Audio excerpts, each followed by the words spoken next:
अध्यक्ष महोदय,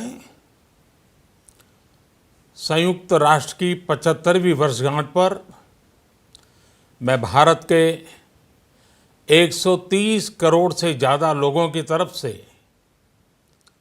प्रत्येक सदस्य देश को बहुत बहुत बधाई देता हूं। भारत को इस बात का बहुत गर्व है कि वो संयुक्त राष्ट्र के संस्थापक देशों में से एक है। आज के इस ऐतिहासिक अवसर पर मैं आप सभी के सामने भारत के 130 करोड़ लोगों की भावनाएं इस वैश्विक मंच पर साझा करने आया हूं। अध्यक्ष महोदय,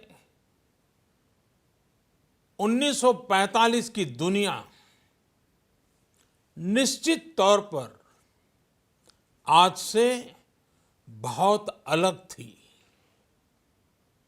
पूरा वैश्विक माहौल, साधन, संसाधन, समस्याएं, समाधान सब कुछ भिन्न थे। ऐसे में विश्व कल्याण की भावना के साथ जिस संस्था का गठन हुआ, जिस स्वरूप में गठन हुआ, वो भी उस समय के हिसाब से ही था। आज हम एक बिल्कुल अलग दौर में हैं। 21वीं सदी में हमारे वर्तमान की, हमारे भविष्य की आवश्यकताएं और चुनौतियां अब कुछ और है।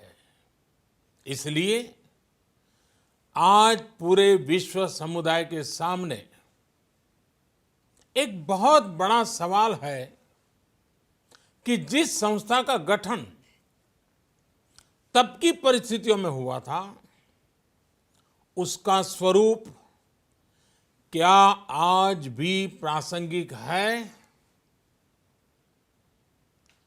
सदी बदल जाए और हम न बदलें तो बदलाव लाने की ताकत भी कमजोर हो जाती है। अगर हम बीते 75 वर्षों में संयुक्त राष्ट्र की उपलब्धियों का मूल्यांकन करें तो अनेक उपलब्धियां दिखाई देती हैं, लेकिन इसके साथ ही अनेक ऐसे उदाहरण भी हैं जो संयुक्त राष्ट्र के सामने गंभीर आत्ममंथन की आवश्यकता खड़ी करते हैं। ये बात सही है कि कहने को तो तीसरा विश्व युद्ध नहीं हुआ, लेकिन इस बात को नकार नहीं सकते कि अनेकों युद्ध हुए, अनेकों गृह युद्ध भी हुए। कितने ही आतंकी हमलों ने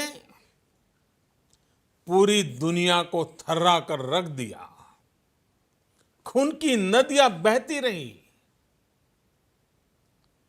इन युद्धों में, इन हमलों में जो मारे गए वो हमारी आपकी तरह इंसान ही थे। वो लाखों मासूम बच्चे जिन्हें दुनिया पर छा जाना था, वो दुनिया छोड़कर चले गए। कितने ही लोगों को अपने जीवन भर की पूंजी गंवानी पड़ी, अपने सपनों का घर छोड़ना पड़ा। उस समय और आज भी संयुक्त राष्ट्र के प्रयास क्या पर्याप्त थे? पिछले 8-9 महीने से पूरा विश्व कोरोना वैश्विक महामारी से संघर्ष कर रहा है। इस वैश्विक महामारी से निपटने के प्रयासों में संयुक्त राष्ट्र कहाँ है? एक प्रभावशाली रिस्पांस कहाँ है?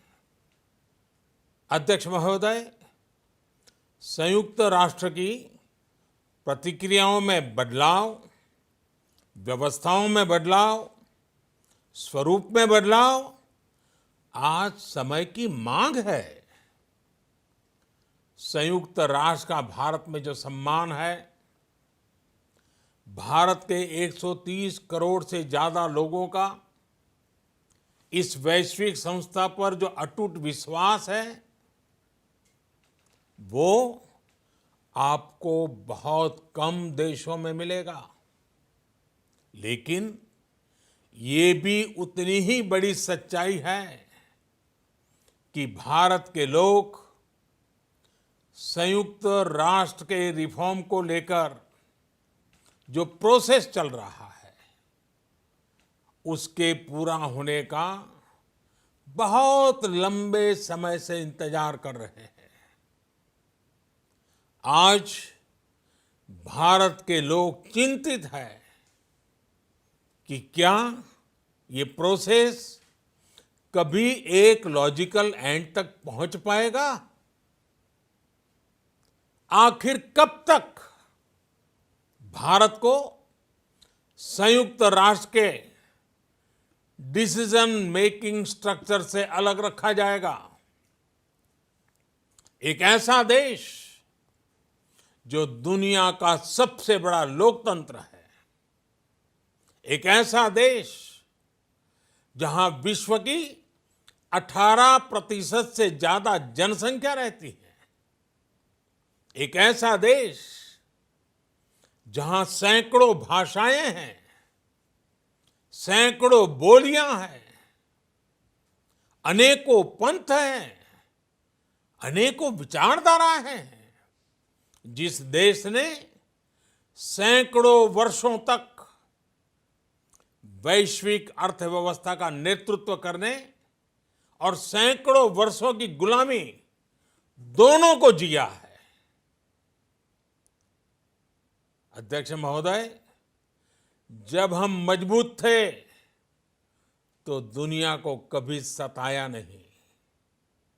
जब हम मजबूर थे तो दुनिया पर कभी बोझ नहीं बने। अध्यक्ष महोदय, जिस देश में हो रहे परिवर्तनों का प्रभाव दुनिया के बहुत बड़े हिस्से पर पड़ता है, उस देश को आखिर कब तक इंतजार करना पड़ेगा?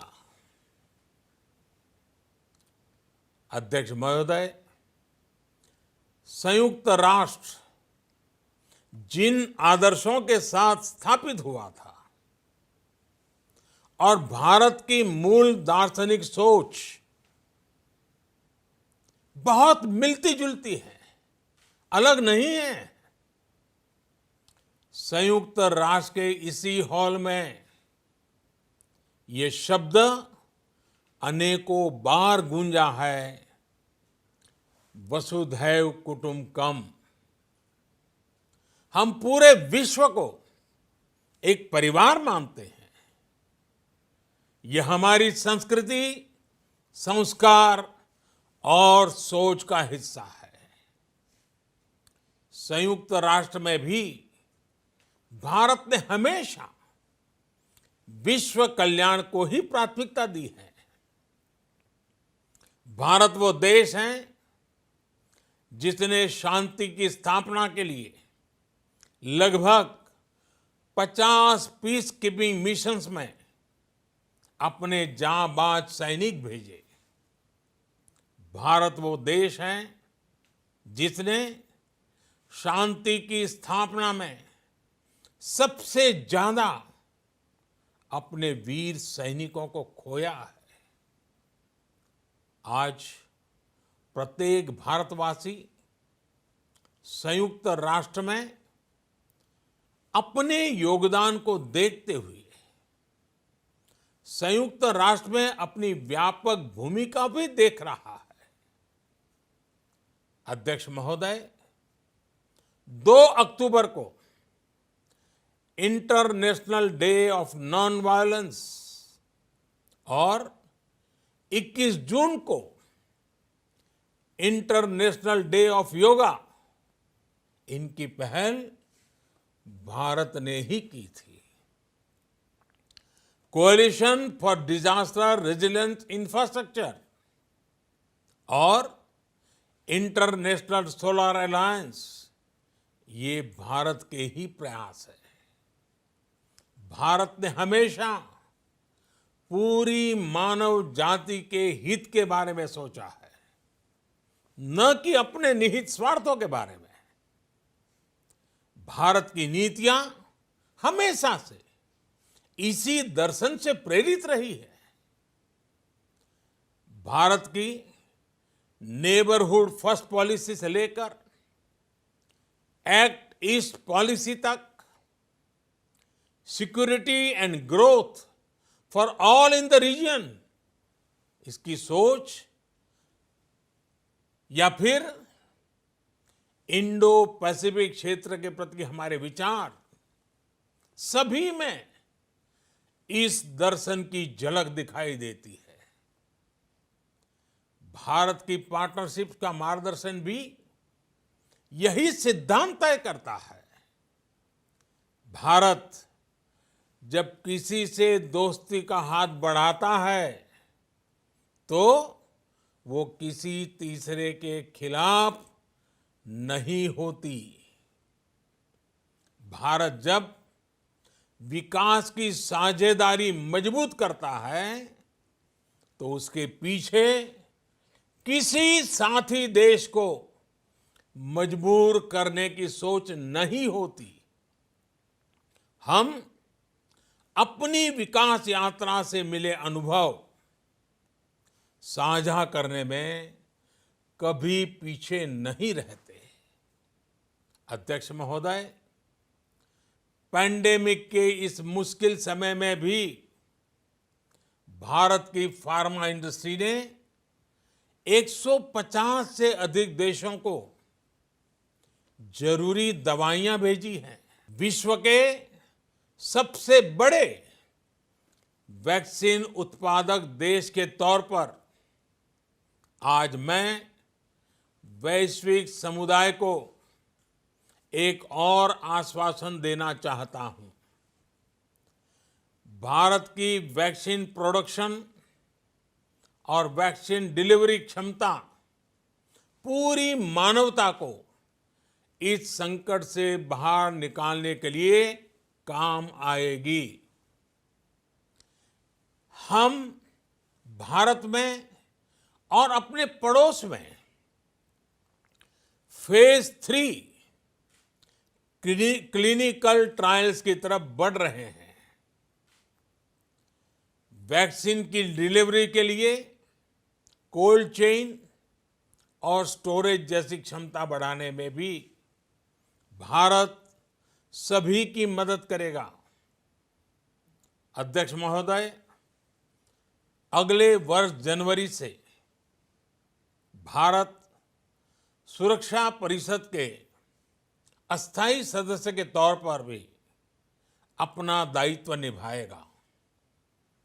दुनिया के अनेक देशों ने भारत पर जो विश्वास जताया है, मैं उसके लिए सभी साथी देशों का आभार प्रकट करता हूं।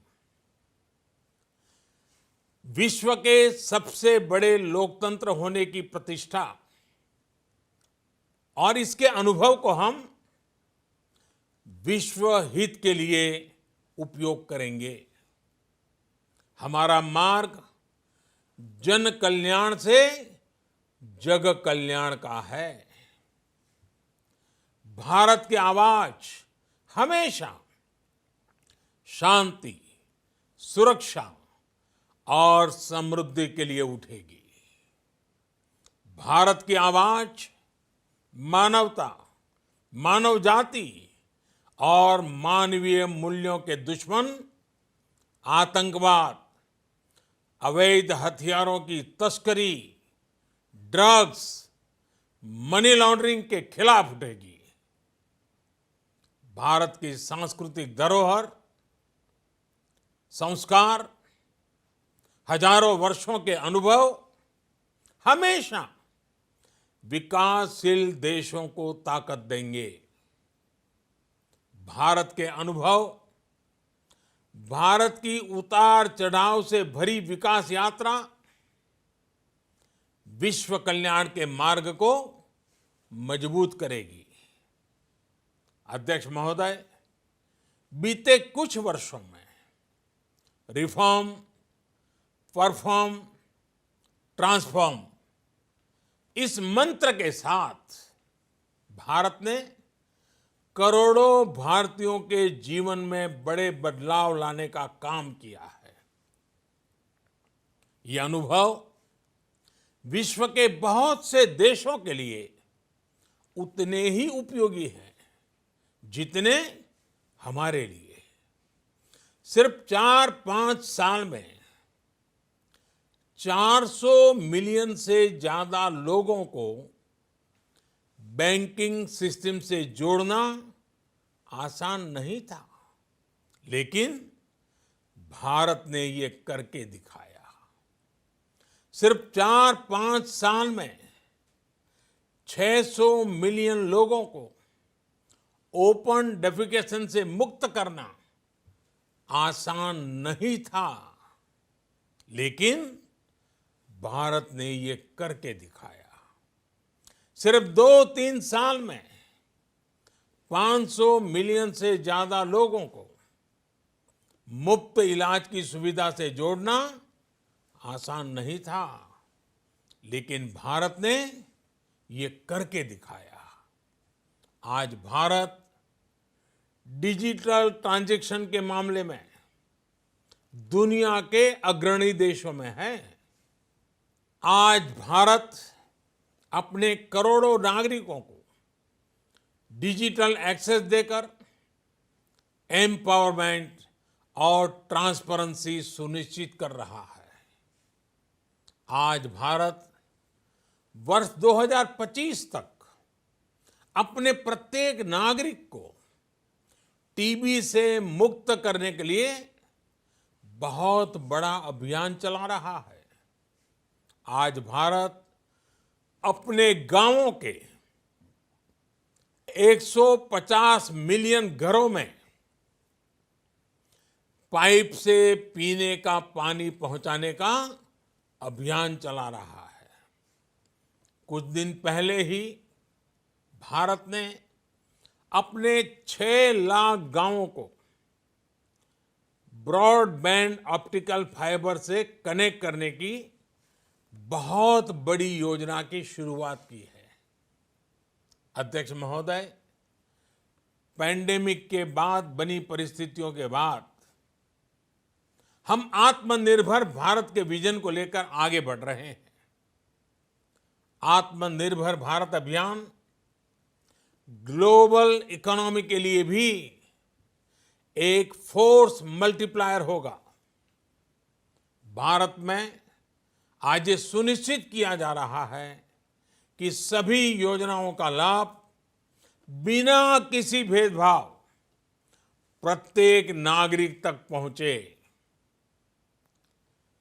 विमेन एंटरप्राइज और लीडरशिप को प्रमोट करने के लिए भारत में बड़े स्तर पर प्रयास चल रहे हैं। आज दुनिया की सबसे बड़ी माइक्रो फाइनेंसिंग स्कीम्स का सबसे ज्यादा लाभ भारत की महिलाएं ही उठा रही हैं।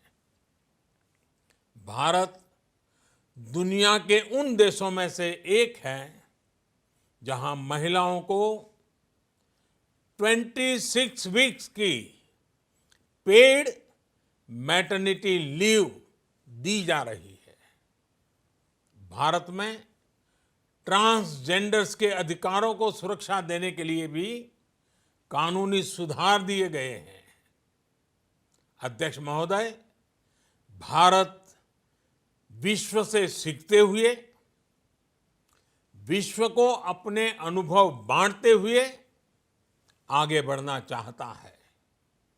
मुझे विश्वास है कि अपने 75वें वर्ष में संयुक्त राष्ट्र और सदस्य सभी देश इस महान संस्था की प्रासंगिकता बनाए रखने के लिए और प्रतिबद्ध होकर काम करेंगे।